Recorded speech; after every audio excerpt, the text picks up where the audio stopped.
I've always been someone who loves to take feedback, constructive, not constructive, and even haters. And what are they saying? Why are they saying what they're saying? And then how do I resolve that stuff?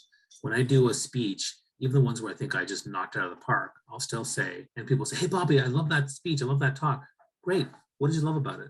Hello, fabulous person. Beate Gillette here, the Growth Architect. Welcome back to the Business Growth Architect Show, where we bring you cutting-edge business strategies from some of the world's most successful entrepreneurs, business transformation experts, and visionaries who want to help you to scale your impact. Look for one tangible strategy that you can take back and implement right away. And now back to our guest. Welcome back, everyone. This is your host, Beate Gillette, and this is another episode of the Business Growth Architect Show. Today, I have a very interesting guest, a 5-time TED speaker, I may say, and his name is Bobby Umar. And Bobby, please tell our audience who you are and what do we need to know about you?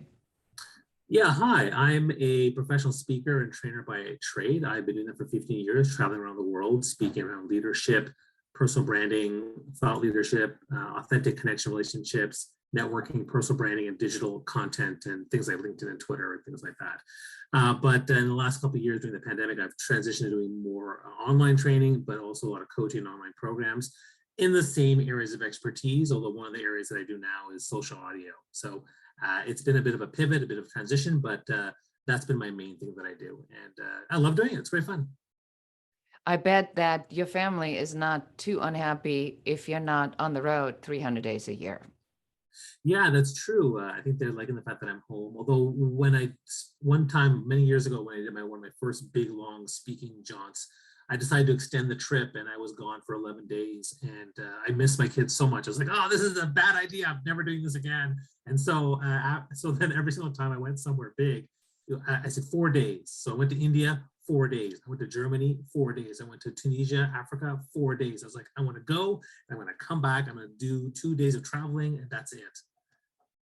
Thank you for that. And we'll dive a little bit into that on how important family is in the way you strategize your business goals as well. So my first question to you is, Bobby, when we talk about strategy, what does strategy mean for you and for your business? Well, I mean, strategy is if you take a ship and you have a rudder, it's a steering. It's what steers you to where you want to go, right? So to me, having a strategy to steer you this way or that way or straight up, that to me is what's really important. It's the foundation for where you're going. It lays out the path. That to me is what strategy does for you. Because once you have what the path is, now you figure, okay, what are the tactics to get there? But for me, the strategy, if you don't have a clear strategy, it's going to be much harder to come up with the right tactics and the right things you need to do to take your business to that next level. You are absolutely right. I like that, the way you explained that. And you hinted on this a little bit just as we were talking, where you said that during COVID and when your speaking business, changed because what conferences, which collapse. I mean, it was the same here for me. It's like literally from one day to the other, there were no speaking engagement. There was no event. And I had found that it was very difficult to convince people that the fee for a Zoom meeting was the same as an in-person conference. So right. You had to pivot.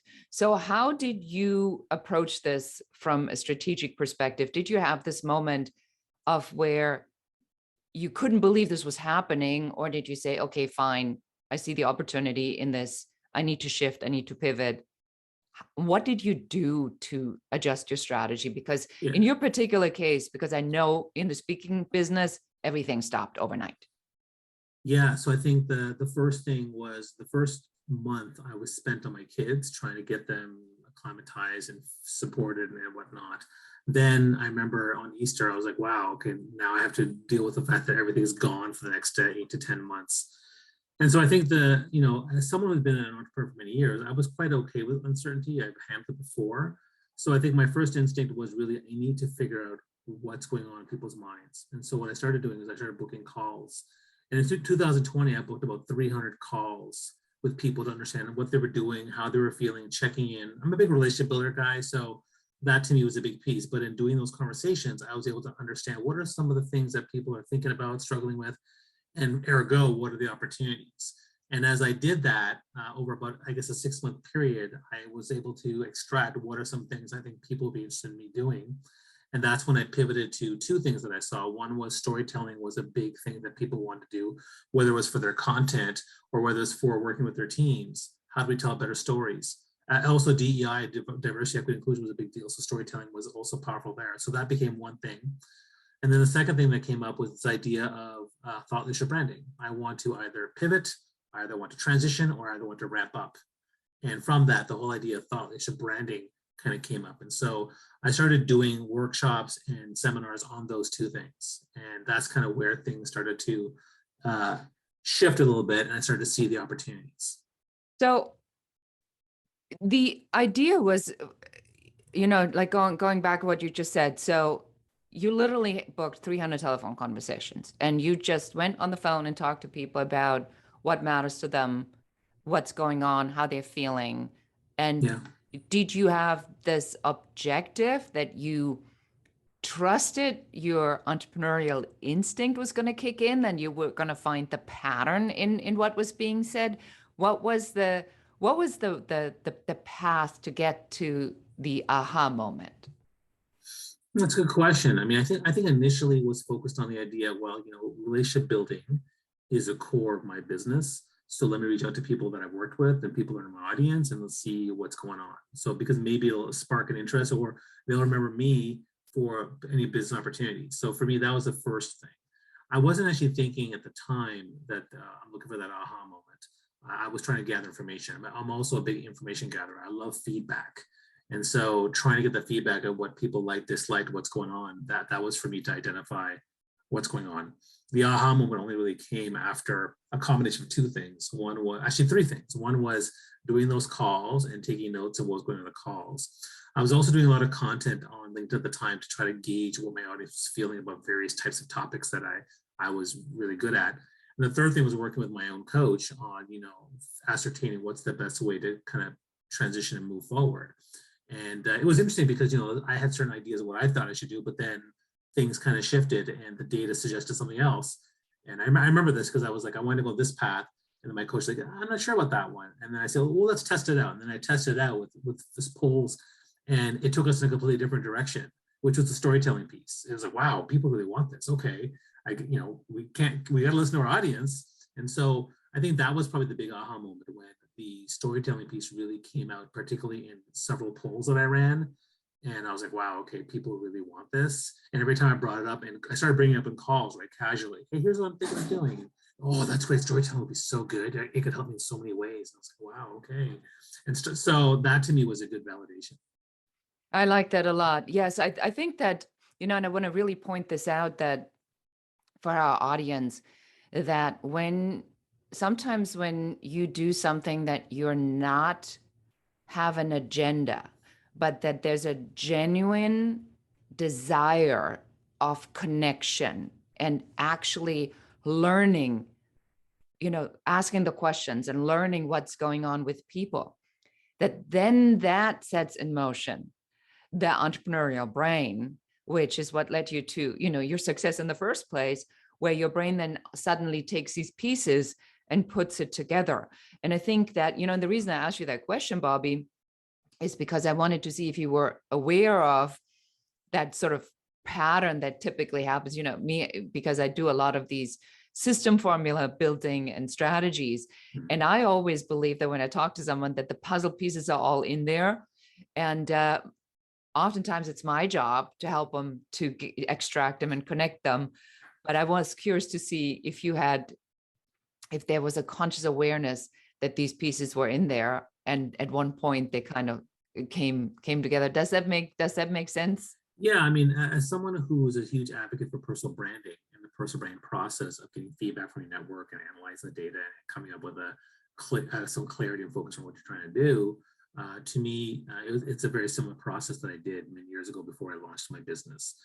So as a personal branding advocate, It is part of my process. And so, I was doing it, but at this point I've been doing it for so long that I think some of it's very subconscious. It's just, this is kind of what I do. I talk to people, I listen to people, I do polls, and the anecdotal plus the quantitative plus the the anecdotal and qualitative plus the data and quantitative will guide me in terms of what my strategy should be. Yeah, I love that a lot. Yeah, thank you for spending a little extra time on that, because I think it's a really, really, really critical piece for everybody to understand. The answers are already here. We just have to trust and learn how to access that, and then put it together. And gathering information by asking these questions or connecting with your target audience generally leads you on a path to really understanding what you need to offer to serve them the way they want to be served by you. So my next question to you, Bobby, is, from all the strategies that you use or that you've heard or seen, what's your favorite strategy you want to share with us? Yeah, that's a really tough question, Beata, because I'm trying to do everything, and I think of everything. I'm a chess player by nature, so I like to take all the different moves, and I see 10 moves ahead, and I try to plan it all out. But so it's hard to pick one, but I think the one I'm going to give you today is feedback. I've always been someone who loves to take feedback, constructive, not constructive, and even haters. And what are they saying? Why are they saying what they're saying? And then how do I resolve that stuff? When I do a speech, even the ones where I think I just knocked it out of the park, I'll still say, and people say, "Hey, Bobby, I love that speech. I love that talk. Great. What did you love about it? What resonated with you?"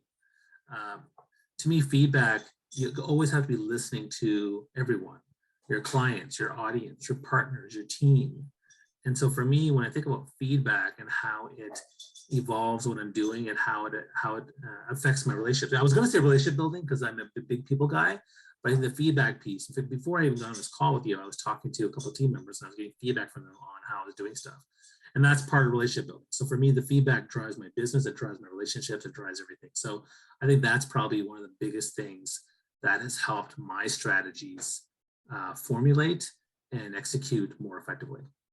So would you have an example for us where you maybe had a feedback where there was an element of surprise, or where you took that feedback and you turned it into something else? Because sometimes, I know from my own personal experience, and I did a YouTube channel called The Women's Code, and I was very heavily into women leadership. And before COVID came, there were women's conferences everywhere. Now, nobody talks about women leadership right now because there's a much larger, bigger issue. And to the contrary, with the backlash of the Me Too movement, there was a lot of anti-women movement that came as a result of this other movement. And so I had to take this feedback that I got, which was very negative from a lot of men, and really figure out on whether or not that was a battle I wanted to fight, and if this was the format of the battle to fight. So that's when I had to pivot. That was my COVID pivot, and I had to pivot into the growth architect, which I love, and really double down on the strategy piece, because I just didn't want to stand on a sandbox and defend feminism 24/7. Which is a lost cause. There is nothing to gain from that. It's not going to help anybody by repeating the same stuff over and over again. So the question, again, for me, to you is, was there such a moment that you had where there was a feedback or repetitive feedback where you said, this has to change, or I got to do this? Well, I think that happens all the time. As someone who is an advocate for feedback mechanisms, it happens all the time. I mean, two good examples would be when I was trying to figure out what I want to do with my life. And so many years ago, I was teaching young people at this program. And there was a guy who was a motivational speaker, and he's like, "Bobby, you come here every year, every summer. You're really good at this. I love what you do. You're really good at engaging with the kids. Have you ever thought about being a speaker for a living?" I was like, no, I'm trying to make it in the corporate world, trying to get at that next level. And no, I'm too busy with that. And then when I was in the corporate world, same thing. I went to an offsite and I decided to do a team building event because I'd been doing it for many years. I said, let me run a team building event for the team. I volunteered, put it together, organized for 50 people. And afterwards at lunch, people were like, "Bobby, that was amazing. I loved how you corralled the entire group and you debriefed us, related it back to the business. you ever thought about speaker training for a living? I was like, no, I'm trying to make it to the next level, sir. I want to get to the next level. And then when I finally left the corporate world to take care of my health and my wife and try to figure out what I want to do now, I reached out to my four best friends, the Council of Umar, as I call them. And I said, guys, I'm thinking about not going back to the corporate world, and trying to figure out what to do. And they're like, Bobby, have you thought about like professional speaking? And I was like, you know what? I have. And that was a catalyst, because people have been saying that forever, and I just wasn't listening. So by going through the personal brand process, I was able to then, switch into doing that completely. And then another story I'll give you is about maybe 6-7 years ago. I'd started my business. I was working on stuff. Things weren't going as well as I'd like them to be. And then I met with my mentor, and we meet like once every 6 months. And he said, one of the things he said, Bobby, how much time do you spend, not directly or indirectly building your business or generating revenue? So we looked at my schedule and my entire calendar, because I tend to be a giver, selfless, lots of coffee dates and all that kind of stuff. And we found out that 58% of my time was spent not directly or indirectly generating revenue. And he's like, that's terrible. You need to change that. Like, that's really, really bad. And, I understand that you like to give and help people, but like, until you're like at that point where you can support your family and everyone around you, you need to maybe change that and take it down to 10% or 20%. I was like, okay, that's really interesting. But what happened the very next day was I met with my business coach, and he said, Bobby, can I be honest with you? And I was like, what? He said, I think you give too much. I think you need to focus on building business and asking for money. And I was like, did you talk to my mentor yesterday? I know, like right? The very next day, I was like, what is going on? Okay. And so with him, I started working on, okay, how do I change this? And so I started changing my entire philosophy of how I was, building relationships and putting myself out there and meeting people and things like that. And that was a big shift. And since that time, yeah, I'm always now putting out content and running webinars and running trainings, and mostly directly or indirectly relating to business. And so that was a really big shift for me, that I took that feedback and I had to change it. And that's fundamentally changed my business for the better. Well, it almost sounds like, by the examples that you gave us, that that it's like almost becomes a theme when you are at one of these crossroads, and then everybody's telling you the same thing, and it's almost like they're standing there with their road signs, Bobby, look. Yeah, And then exactly. Well, probably because I'm doing one of my business strategy challenges, I end up doing so many things. So just try and niche and focus on those 2 or 3 things I want to do. But yeah, it's good. That's why I'm always trying to listen to those signs. I love that. Thank you. So you again hinted on this throughout our interview here. How important is family, mindset, spirituality, balance, like sort of all these softer things? And I ask this question because we talk about strategy in this podcast. And one of the points I want to drive home to our audience is that even though I talk to some of the best strategists there are, at the end of the day, it's not just about making money and the best strategy. So is it about impact? Is it about money? Is it about both? Sort of how does everything factor into it so that you have a balanced life? And do you have a balanced life? Yeah, so I don't think anyone has a balanced life. I think everyone strives for balance. Yeah. What I would say is that you have to look at your legacy and look at your story. What kind of legacy do you want? What kind of story do you want? What do you want people to talk about you afterwards? At the end of the day, my focus is on fulfillment, because when I look at how I define success, I look at it in terms of 4 areas of fulfillment, right? How do I define success? The more I can enhance fulfillment in 4 key areas of my life, the more successful I feel. So number 1 is the people in my life. That includes my children, my partner, my parents, my family, my friends, my work colleagues, my teams.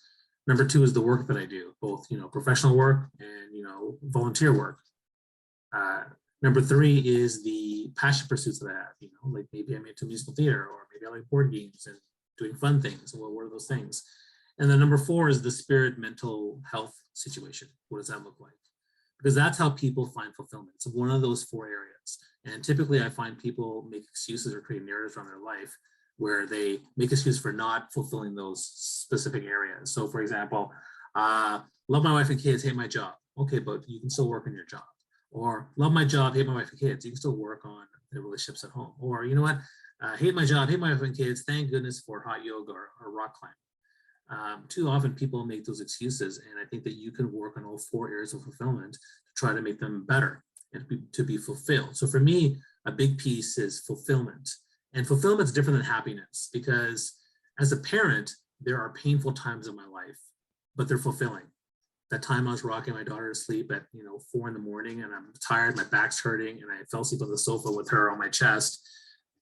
It was painful, but it was also fulfilling because I had purpose as a parent.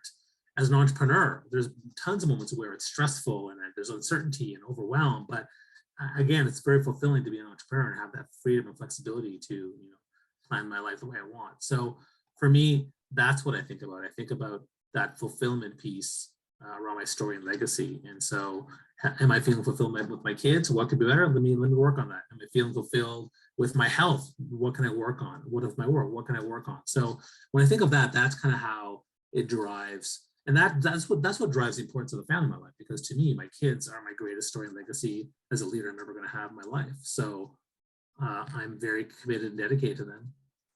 I love that kids are the greatest legacy. I mean, they're going to be the proof of the legacy you leave. Yes, my daughter, absolutely. My daughter is turning 30 and she's getting married. And I remember very much the tough moments and some of the very scary moments and some of the very unpleasant moments. And then I think our memory serves us well because we do cherry pick the things that we like to remember.